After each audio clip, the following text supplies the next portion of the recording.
আমরা এমন অনেক সম্পর্ক দেখি যে সম্পর্কগুলি কেবলমাত্র টাকার জন্যই শেষ হয়ে গেছে, টাকার জন্যই নষ্ট হয়ে গেছে। আমরা এর উপর অনেক স্টোরি ইতিমধ্যেই কিন্তু শেয়ার করেছি। আর শুধু স্টোরি নয়, আমরা যদি আমাদের আশেপাশে একটু তাকাই তাহলে এরকম উদাহরণ অজস্র দেখতে পাই, তাই না বলো? তো আজকে একটা মজার বিষয় বলি, সেটা হলো ধরো কোনো একটি ছেলে, দেখো ম্যাক্সিমাম ক্ষেত্রে ছেলেরাই কিন্তু ধোঁকা খায়, ম্যাক্সিমাম সম্পর্কের ক্ষেত্রে কিন্তু, কারণ তারা একটা নির্দিষ্ট বয়সের পর গিয়ে কিন্তু উপার্জনের রাস্তাতে পৌঁছায়, তার আগে কিন্তু তারা বেকারই থাকে। আর ওই মোমেন্টেই কিন্তু তার ভালোবাসার মানুষটির অন্যত্র বিয়ে হয়ে যায়। তো তার পক্ষে সম্ভব হয় না বেকার থাকাকালীন তাকে বিয়ে করা, তো কষ্টটা কিন্তু তাকেই পেতে হয়। এবার ধরো কোনো একটি ছেলে প্রচন্ড কষ্ট পেয়েছে, আঘাত পেয়েছে, তো কষ্ট পাওয়ার পর সে হয়তো সিদ্ধান্ত নিল যে আমি লাইফে একদিন এমন জায়গায় পৌঁছাবো, এমন একটা কিছু করব যাতে করে একটা দিন তাকে পস্তাতে হয় আমার জন্য। এবং আমিও কিন্তু তোমাদের এটাই বলি, বহু ভিডিওতে ইন্সপায়ার করার চেষ্টা করি যে যেই মানুষটি আজকে তোমাকে টাকার জন্য ছেড়ে চলে গেল, তাকে একদিন না একদিন দেখিয়ে দাও যে সে ভুল করেছিল।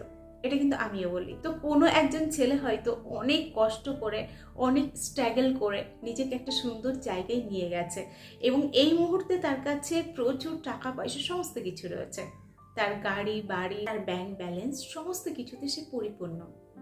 কিন্তু দুঃখের বিষয় হলো ওই ছেলেটি অনেক অর্থের মালিক হওয়া সত্ত্বেও ওই ভালোবাসার মানুষটিকে সে কিন্তু টাকার বিনিময়ে তার কাছে আর কখনোই আনতে পারবে না, পাবে না। শত চেষ্টা করলেও ওই ভালোবাসাটা টাকা দিয়ে কিন্তু কিনতে পারবে না।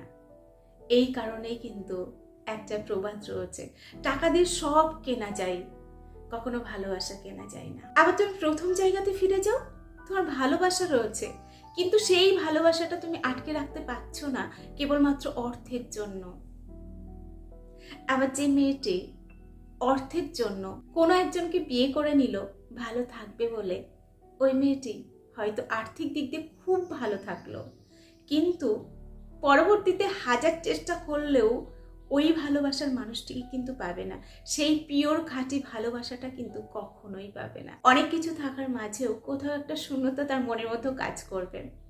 তবে এটাও ঠিক, অনেকেই কিন্তু টাকা পয়সা দেখে, টাকা পয়সার মধ্যে থাকতে থাকতে তার কাছে কিন্তু ভালোবাসাটা ম্যাটারই করে না। ভালোবাসা পেলো কি পেলো না তাতে তার কিচ্ছু যায় আসে না, কারণ তার পছন্দের জিনিসগুলো কিনতে পাচ্ছে, আরাম আয়েশ বিলাসিতা সমস্ত কিছুই পাচ্ছে, তার কাছে ভালোবাসাটা ম্যাটারই করে না।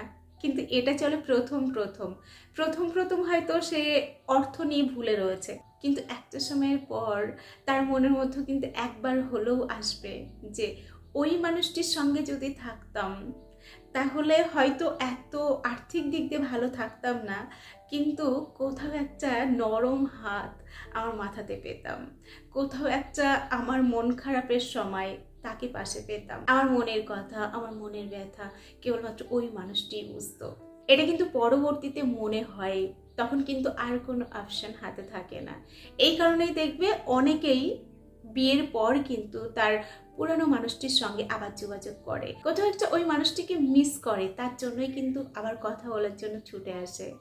তো আজকে আমি তোমাদেরকে একটা কথাই বলবো, যারা যারা সম্পর্কের মধ্যে রয়েছে এবং সম্পর্কটা হয়তো ঠিকঠাক নেই, অনেকেই ভাবছো যে সম্পর্ক থেকে বেরিয়ে যাব, এই সম্পর্কটা আর কন্টিনিউ করবো না, কারণ এখানে আমি ভালো কিছু পাচ্ছি না, আমি ভালো থাকছি না, এটা অনেকের মনের মধ্যেই আসছে।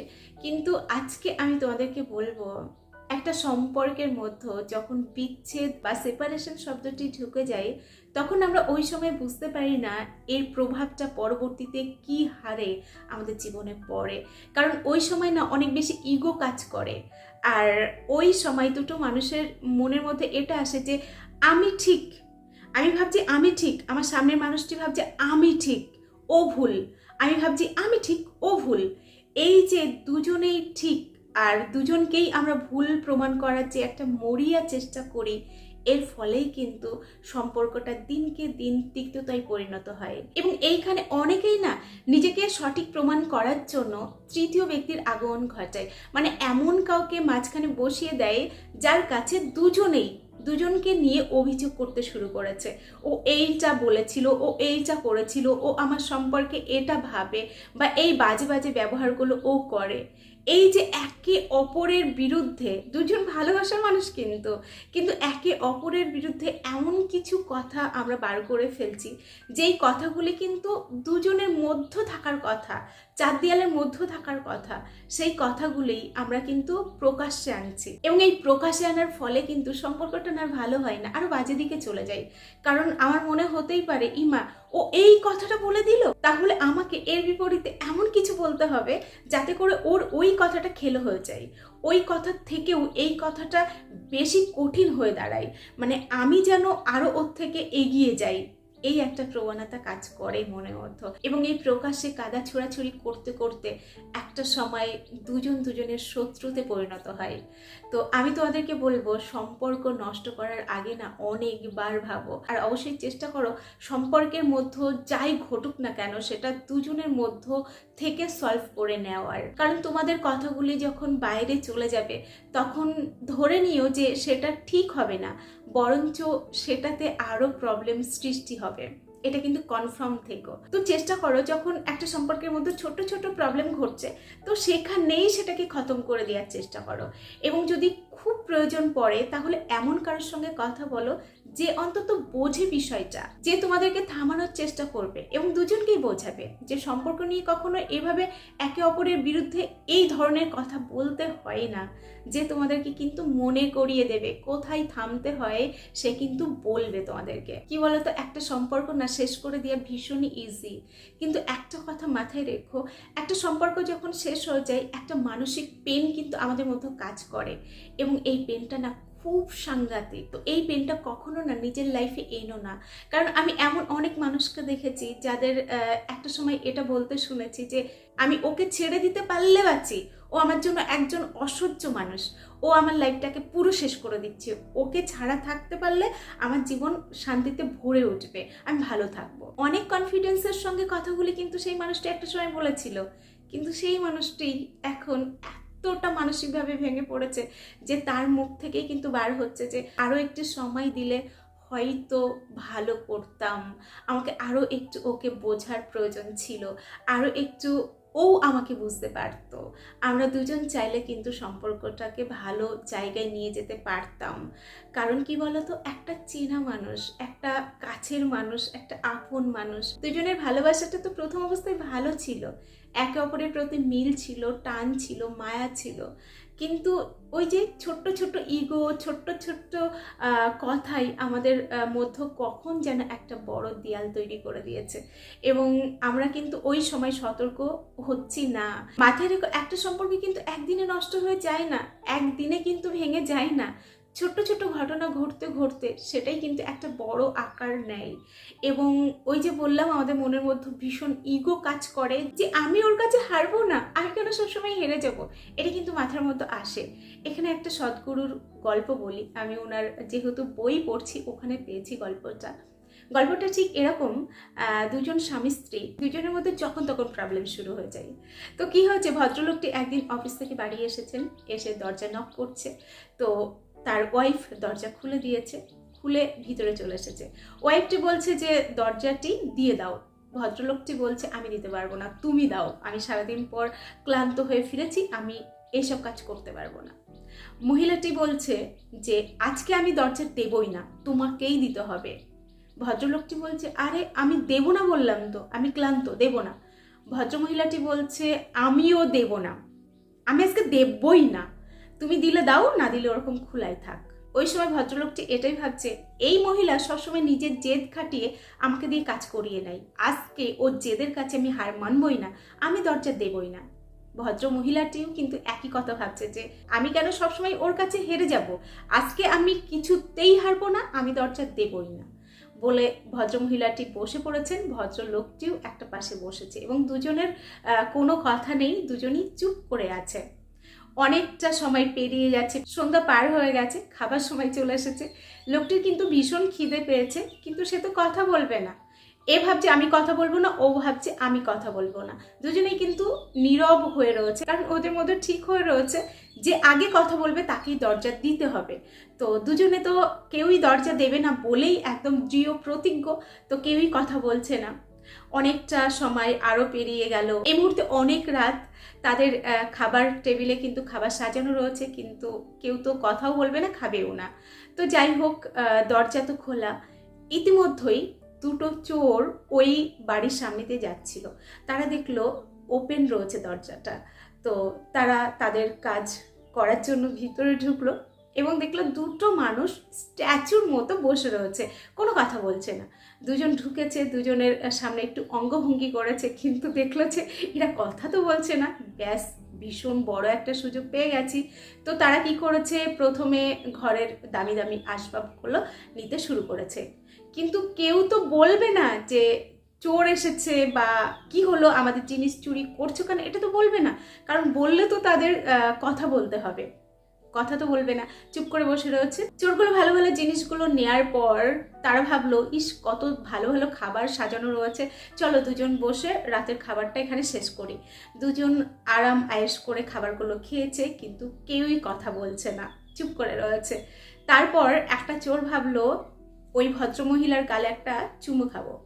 সেই চোরটা গিয়ে ভদ্রমহিলার গালে চুমু খেলো, কিন্তু লোকটা তো আগে কথা বলবে না, সে কিছুই বলছে না, চুপ করে রয়েছে। তার স্ত্রীর গালে চুমু খেলো, সেটা কিন্তু সে দেখছে। এরপর আরেকটি চোর এটা ভাবলো যে এখান থেকে যাওয়ার আগে কোনো একটা নিশানা রেখে যাই, এটা ভেবে সে কি করলো, একটা খুর নিয়ে ওই লোকের গোপ এবং দাড়ি চাচার জন্য এগিয়ে গেল। যখন গোপদাড়ি চাচার জন্য এগিয়ে গেছে, তখন সে তার স্ত্রীর উদ্দেশ্যে এটা বলে উঠলো যে ঠিক আছে, তুমি জিতে গেছো, আমি হেরে গেছি, আমি উঠছি, আমি দরজা দিচ্ছি। এটা বলতে শুনেই চোর দুটি চম্পট পালিয়ে গেল ওখান থেকে। তো আমাদের না কিছু কিছু সময় এমনই হয়, আমাদের ইগো আমাদেরকে এমনভাবে চেপে বসে থাকে যে আমাদের বুদ্ধি লোপ পাইয়ে দেয়, আমাদের হতবুদ্ধিতে পরিণত করে। তো কখনো না নিজেদের মধ্যে ইগো রেখো না। কোনো একটা প্রবলেম হলে একটু, এখানে না হার জিতের কোনো ব্যাপার নেই। এটা কেন মনে হয় যে আমাকে নিজেকে প্রমাণ করতে হবে, আমি ঠিক, আমি ভুল নই, এটা আমাকে প্রমাণ করতেই হবে। কেন, তুমি কি কোনো কিছু আবিষ্কার করছো যে এই আবিষ্কারটা আমাকে করতেই হবে, এটা আমাকে প্রমাণ করতেই হবে যে আমি একটা ভালো কিছু আবিষ্কার করে ফেলেছি? তা তো নয়, এটা তো সম্পর্ক। এখানে প্রমাণ করার না কিচ্ছু নেই, বিশ্বাস করো, কিচ্ছু প্রমাণ করার নেই। কিছু কিছু সময় কিছু কিছু বিষয়কে ছেড়ে দিতে হয়, না হলে সম্পর্কটা কখনো সুন্দর রাখা যায় না। যারা বলে যে আমাদের সম্পর্ক ভীষণ ভালো, তাদের মধ্যে কি কোনো প্রবলেম হয় না? কিন্তু ওরা না প্রবলেমটাকে প্রবলেম বলে ধরেই না, ভালো গুণগুলোকে নিয়ে আলোচনা করে, একে অপরের ভালো গুণগুলোই কিন্তু তুলে ধরে।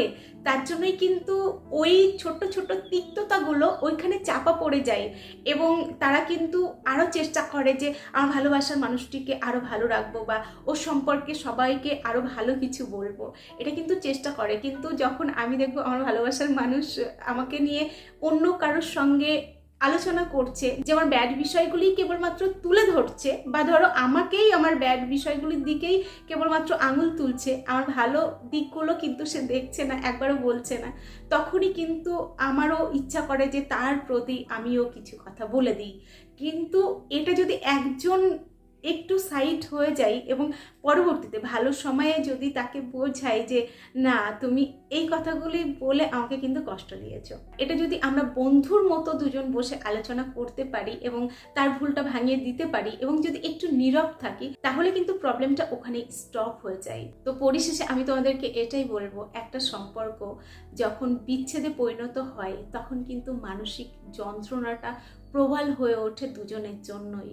তো সম্পর্কটা যখন ভালো রয়েছে বা সম্পর্কটা যদি খারাপের দিকেও যায়, দুজনে আরো অনেকটা সময় নাও, একে অপরকে বোঝার চেষ্টা করো এবং সম্পর্ক ঠিক করে নেওয়ার চেষ্টা করো।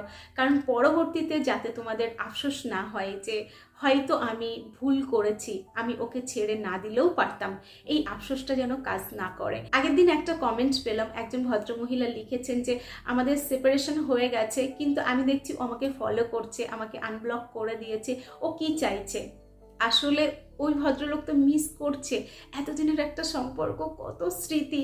তো রাগের মাথায় সিদ্ধান্ত নিয়েছে, কিন্তু এখন যখন দুজনের কাছে আর নেই, তখন কিন্তু তার কথা মনে পড়ছে, তাকে কিন্তু মিস করছে, তাকে হয়তো তার মন ফিরে পেতেও চাইছে। কিন্তু ওই যে সেপারেশন হয়ে গেছে এই ভয়ে, বা এই যে একটা দেওয়াল তুলে দেওয়া হয়েছে, তার জন্যই কিন্তু হয়তো একে অপরের কাছে যেতে পারছে না। আমি খুব আমার কাছের একজন মানুষকে দেখছি, যেই মানুষটি কিন্তু একটা সময় সিদ্ধান্ত নিয়েছিল যে আমার ভালোবাসার মানুষটির সঙ্গে থাকবো না, এবং সেই অনুযায়ী কিন্তু দুজনের বিচ্ছেদ হয়ে গেছে। কিন্তু এই মুহূর্তে তার মনে হচ্ছে আরও একটু ভাবা প্রয়োজন ছিল, এত তাড়াহুড়ো না করলেও পারতাম। এই বিষয়গুলি যদি মেনে নিতাম, বা ও যদি একটু আমার সঙ্গে কম্প্রোমাইজ করতো, তাহলে আজকে এতটা কষ্ট আমাকে পেতে হতো না। কারণ সামাজিক একটা চাপ কিন্তু চলে আসে। আমরা যখন কারোর সঙ্গে মিশি, কথা বলি, সে তুমি যত ভালো জায়গায় নিজেকে দাঁড় করাও না কেন, কিছু মানুষ থাকবে, কিছু মানুষ বলা ভুল, ম্যাক্সিমাম মানুষই কিন্তু চেষ্টা করবে তোমার ওই বিষয়টি নিয়ে কথা বলার এবং খোঁচা দিয়ে তোমার মনটা খারাপ করিয়ে দেওয়ার। এটা কিন্তু চেষ্টা করবে, এবং এগুলো কিন্তু বাইরের কেউ করে না, আমাদের খুব কাছের মানুষগুলিই কিন্তু করে। তবে দেখো, যেই সম্পর্কগুলি একদমই নিয়ে চলার মতনই নয়, যে মানুষটি হয়তো বারংবার আমাকে অপমান করছে, বারংবার বোঝাচ্ছে যে তার কাছে আমার কোনো ভ্যালুই নেই, সে আমাকে গুরুত্বই দেয় না, তখন সেই সম্পর্কটাকে টেনে নিয়ে যাওয়া সম্ভব নয়। কিন্তু আমি বলতে চাইছি যে সম্পর্কের মধ্যে হয়তো কিছু কিছু এমন বিষয় ঘটছে যেগুলি হয়তো কথা বলে ঠিক করে নেওয়া যেত, কিন্তু ওই যে আমি হার মানবো না, বা ও কেন সবসময় জিতে যাবে, এই যে একটা ব্যাধি আমাদের মধ্যে ঢুকে থাকে, এটাকেই কিন্তু নির্মূল করা প্রয়োজন। তো যাই হোক, আমি চাইবো সবার সম্পর্কটা সুন্দর থাকুক। আর আমি প্রতিবার বলে থাকি, সম্পর্ক সুন্দর রাখা ভীষণই ইজি, তার জন্য অনেকটা কিন্তু ত্যাগ করতে শিখতে হয়। তো আজকের ভিডিও এখানে শেষ করছি। এতক্ষণ আমি তোমাদের সঙ্গে ছিলাম, তোমাদের বন্ধু রোজিনা ব্যানার্জি। আবার তোমাদের সঙ্গে দেখা হচ্ছে নেক্সট ভিডিওতে। ততক্ষণ সকলে ভালো থেকো, সুস্থ থেকো।